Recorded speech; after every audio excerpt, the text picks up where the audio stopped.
नमस्कार, मैं अक्षयदीप, आप देख रहे हैं न्यूज़ नेक्स्ट। आज हमारे साथ मौजूद है समस्तीपुर के विधायक अख्तरुल इस्लाम शाहीन।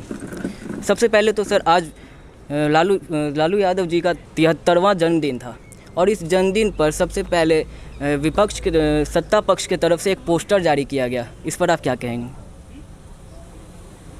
पोस्टर तो देखा नहीं है, लेकिन सुनने में आ रहा है। तो ये लोग उस पोस्टर में लालू यादव एवं उनके परिवार के जितने भी ज़मीन और जायदाद थे उसका पूरा विवरण दिया गया है। तो इस पर आप क्या कहेंगे? क्या ये सही है? देखिए, ये एनडीए के लोगों ने किया, ये नीतीश कुमार और सुशील मोदी ने सटवाया है। और हम ये बोलना चाहते हैं कि आप सत्ता में हो, नीतीश कुमार जी आप सत्ता में हैं, सुशील मोदी जी आप सत्ता में हैं, आप यहाँ भी सत्ता में हैं और केंद्र में भी सत्ता में हैं, और तमाम जांच एजेंसियाँ आपके हाथ में है।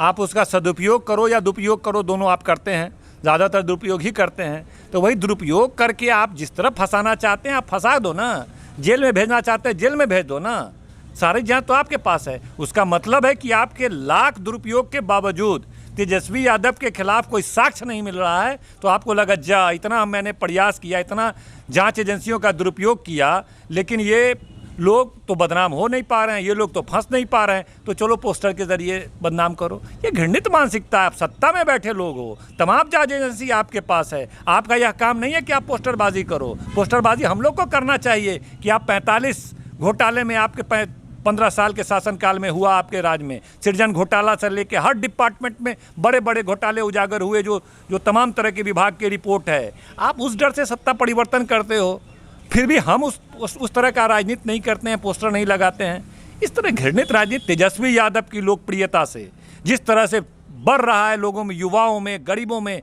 जिस तरह कोरोना संकट में पूरे बिहार में गरीब गुरबा जो है राष्ट्रीय जनता दल की तरफ रुझान बढ़ा है। उन लोगों को लगा कि अगर लालू प्रसाद यादव सत्ता में होते तो ये स्थिति नहीं होती गरीब गुरबा की, या अप्रवासी जो हमारे श्रमिक हैं पूरे देश में, उनकी यह स्थिति नहीं होती।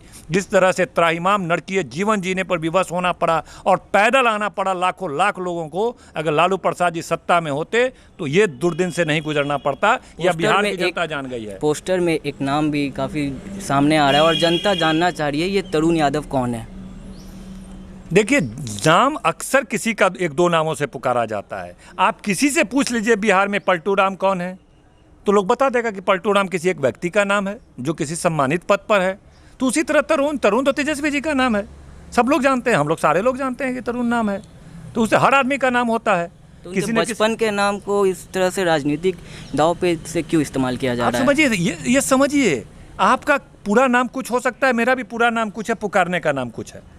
पूरे मेरे मोहल्ला में पूछेंगे तो पुकारने का नाम हमको ज़्यादा प्रचलित है, लेकिन आप ऐसे लोग जानते हैं पूरे नाम से। तो हर व्यक्ति का इस तरह से होता है कि पुकारने का नाम होता है। समझ में नहीं आता है कि लोग को तेजस्वी यादव से इतनी घबराहट क्यों है एनडीए के लोगों को। आखिर वो उनका निक नेम क्या है, इस नाम पर राजनीति कर रहे हैं। समझिए, लालू प्रसाद जी का नाम, पोस्टरबाजी का नाम, ये वो मतलब ये घबराहट है कि तेजस्वी यादव का उदय हो चुका है, अब तेजस्वी यादव को सत्ता से आने से कैसे रोका जाए, इस उलझुलूल हरकत में ये उलझुलूल हरकत है और असफल इन लोग का हरकत है ये, और हास्यास्पद हरकत है ये। निश्चित रूप से जनता समझ रही है कि ये जब आदमी पूरी तरह से हार जाता है और हार मान जाता है तो इस तरह की हरकत करता है। अब जबकि चुनाव में मात्र 3 से 4 महीना बाकी है, तो लगातार सत्ता पक्ष और विपक्ष की तरफ से पोस्टर वॉर किया जा रहा है, तो क्या एक नया राजनीतिकरण है ये? बीजेपी भी वर्चुअल रैली कराई। ये देखिए, आश्चर्य की बात है, जब देश सबसे बड़े संकट, आज़ादी के बाद सबसे बड़े संकट के दौर से गुजर रहा है और आधी से अधिक आबादी, लगभग 80% आबादी पूरी तरह से त्राहिमाम कर रहा है कि उसके पास पैसा नहीं है, उसके पास खाद्यान्न नहीं है, उसके पास घर चलाने के लिए उसके पास जो आवश्यकताएं होती है, मिनिमम रिक्वायरमेंट होता है, वो संसाधन उसके पास नहीं है। हमारे श्रमिक जो सैकड़ों दिन से बेरोजगार बैठे हैं, उनके पास रोजगार नहीं है। जो हमारे क्षेत्र में जो 2-4 करोड़ लोग हैं इस बिहार में, जो गरीब गुरबा डेली कमाते, डेली खाते, रिक्शा चलाने वाले, ठेला चलाने वाले, खेत में काम करने वाले, ये लोग एक एक दाने दाने के मोहताज हैं और ये लोग वर्चुअल रैली कर रहे हैं। समझिए इन लोगों की मानसिकता। ये बुरे दिन में ही अपनों की पहचान होती है। ये भारतीय जनता पार्टी और नीतीश कुमार कहते थे कि गरीब गुरबा कि हम अच्छा उत्थान करने वाले हैं, हम उनके लिए अच्छा करने का काम करेंगे। लेकिन इस बुरे दिन में जिस तरह से भारतीय जनता पार्टी, मोदी सरकार या बिहार में नीतीश और सुशील मोदी की सरकार ने जिस तरह गरीब जनता को उसके हाल पर छोड़ दिया, मरणासन स्थिति में छोड़ दिया, लोग पैदल चलने पर हजारों हजार किलोमीटर, हमारी माँ बहन, हमारे भाई सब पैदल श्रमिक लोग आए लाखों लाख की संख्या में, जिस तरह इनको छोड़ा गया है, मुझे लगता है कि जनता यह कह रही है अब कि अगर लालू प्रसाद यादव सत्ता में होते तो इस दुर्दिन से हमको नहीं गुजरना पड़ता।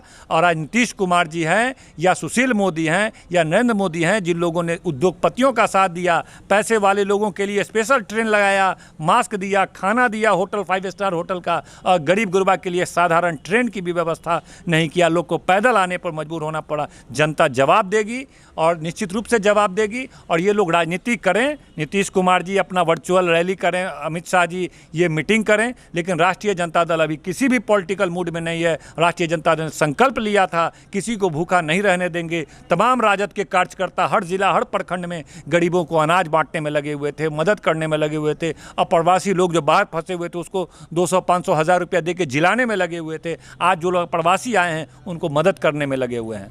आज 11 जून लालू प्रसाद यादव के जन्म दिवस पर 72,000 गरीबों को राशन वितरण करने का ऐसा कार्य किया गया। वही दूसरे तरफ बीजेपी ने भी 72,000 स्क्रीनिंग किया। तो क्या ये 72,000 का जो आंकड़ा रखा गया है, तो क्या ये बीजेपी का उस आंकड़े को चुनौती के लिए रखा गया था? नहीं, देखिए ना, हमारे यहाँ अगर बिहार में अप्रवासी लोग जो श्रमिक लोग थे हमारे, अगर वो बिहार आते, अगर 10 लाख लोग को बिहार लाते तो कितना पैसा खर्चा होता? मुश्किल से 100 करोड़ रुपया होता। आप 10 लाख लोगों को 1,000 रुपये किराए से कैलकुलेट कीजिए तो 100 करोड़ में हमारे पूरे बिहार के लोग आ जाते, 10 लाख लोग। और ये पैसा भारत सरकार ने नहीं दिया। मोदी जी के पास अरबों खरबों रुपया बिहार का है या देश का पैसा है, जो जनता का ही पैसा है, वो पैसा नहीं दिया, ट्रेन नहीं दिया, भाड़ा नहीं दिया। और इनके पास रैली, एक छोटा सा रैली करने के लिए 144 करोड़ रुपया, 72,000 स्क्रीन लगा करके 144 करोड़ सिर्फ बिहार में, अभी हर प्रदेश में हो रहा है। मतलब हज़ारों करोड़ रुपए आप रैली पे खर्च कर रहे हो अपने पार्टी के नाम की, जबकि अभी कोई पॉलिटिकल समय नहीं था, अभी जनता त्राहिमाम कर रही थी। और जहां तक 72,000 हमारे खाने का सवाल है, पार्टी ने लक्ष्य रखा था कि हर ब्लॉक, हर जिला में लालू जी के जन्म दिवस को हम लोग केक काट करके नहीं सेलिब्रेट करेंगे दुख के समय में, हम लोग गरीबों के साथ गरीब स्वाभिमान दिवस के रूप में मनाएंगे और उनके साथ जाके मिठाई बांटेंगे, उनको खिलाएंगे, खाना खिलाएंगे, नाश्ता खिलाएंगे, फल फ्रूट देंगे। लेकिन ये 72,000 का लक्ष्य पार्टी का छोटा पड़ गया। और हम आपको बताते हैं कि 10 लाख से ज़्यादा लोगों को हमारे कार्यकर्ताओं ने, हर पंचायत में पार्टी का प्लान था, हर ब्लॉक ज़िला में, लेकिन हर पंचायत में हमारे कार्यकर्ताओं ने लोगों को बड़े पैमाने पर राशन, खाना, मिठाई वगैरह वितरण करने का काम किया। इससे ये लगता है कि लोग लालू जी के प्रति कितना उत्साहित हैं और आने वाले दिनों में क्या होने जा रहा है, ये लालू जी के बर्थडे मनाने पर भी सर, एक आखिरी सवाल, इस बार चुनाव में लालू प्रसाद यादव खुद नहीं रहेंगे चुनावी प्रचार के लिए, तो क्या ये राजद के लिए एक चुनौती बन सकती है? देखिए, भारतीय जनता पार्टी सर्वे करवाती है, वो लोग पता करते हैं कि लालू जी की उपस्थिति में क्या स्थिति होगी और अनुपस्थिति में क्या होगी, क्योंकि इन लोग के पास पैसा ज़्यादा रहता है, लोग सर्वे करा के हर काम करते हैं। तो इन लोगों ने सर्वे कराया कि लालू जी की उपस्थिति में चुनाव में क्या असर पड़ेगा, अनुपस्थिति में क्या असर पड़ेगा। इनको पता चला कि लालू जी की उपस्थिति बिहार में बड़े पैमाने पर बदलाव पैदा कर सकती है और जिसका मुकाबला ये लोग नहीं कर सकते, एनडीए के लोग तमाम दल मिलकर नहीं कर सकते हैं। इसलिए एक सोची समझी साजिश के तहत इनको जेल में रखा जा रहा है। वरना इस तरह के केस में जिसमें भी जजमेंट होता है उसको बेल मिलना एक सिंपल प्रक्रिया होती है, क्योंकि फिर आगे सुनवाई होना है, रिहा तो करना नहीं है भाई। ये आधा जो किसी भी जजमेंट होता है, जो सज़ा का अवधि होता है, आधा उसका समय काटने के बाद बेल नॉमिनली मिल जाता है। नॉमिनल किसी को भी अब मिल जाता है, क्योंकि फिर अपर हाई कोर्ट में सुनवाई होगा, सुप्रीम कोर्ट में सुनवाई होगा। लेकिन इनको जानबूझ करके इनको बेल नहीं होने दिया जा रहा है। अब हम किसी संस्था पर सवाल तो उठा नहीं सकते, लेकिन हम इतना जानते हैं कि सत्ता के शीर्ष पर बैठे लोग के इशारे पर आजकल देखते हैं कि लोग जेल में जाया करते हैं, जेल से निकला करते हैं। तो जो भी एजेंसियां हैं, जो भी निर्णय करने वाले लोग हैं, वो सत्ता के इशारे पे काम कर रहे हैं। इसलिए मुझे लगता है कि बेल में भी बोल नहीं सकते बहुत बात, हर चीज़ों पे सवाल नहीं उठा सकते, लेकिन इशारे में समझिए कि पॉलिटिकल लोगों के इशारे पर लालू जी को जेल के अंदर रखा हुआ है। लालू प्रसाद यादव के जन्म दिवस पर महागठबंधन से मात्र उपेंद्र कुशवाहा ने उनको जन्म दिवस की बधाई दी और किसी दल की तरफ से ऐसा कोई बधाई नहीं है। इस पर क्या कहेंगे आप? अब किसने दिया किसने नहीं दिया ये तो उनका, लालू जी को जन्म दिवस की बधाई किस तरह से, अभी वो अनुपस्थित हैं, अनुपस्थित लोगों को किस तरह से हम लोग खुद बधाई नहीं दे सके हैं। अब आप सामने हैं तो बधाई दिया। लालू जी के प्रति सब लोगों की बहुत आस्था है, गठबंधन में ही नहीं बल्कि जो विपक्ष में भी जो लोग, हमारे विपक्ष में कहिए, जो उनके विरोधी भी हैं, घोर विरोधी हैं, दूसरे दल के विधायक हैं, कि सब लोग के दिल में उनके प्रति आदर सम्मान है। वैसा मौका नहीं मिल पाया, वो बीच में नहीं है, वरना लालू जी को दिल से सब लोग बधाई देते हैं। बहुत बहुत धन्यवाद। तो ये थे हमारे साथ समस्तीपुर विधायक अख्तरुल इस्लाम शाहीन। और भी खबरों के लिए बने रहे हमारे चैनल के साथ। धन्यवाद। News next, do like, share and subscribe.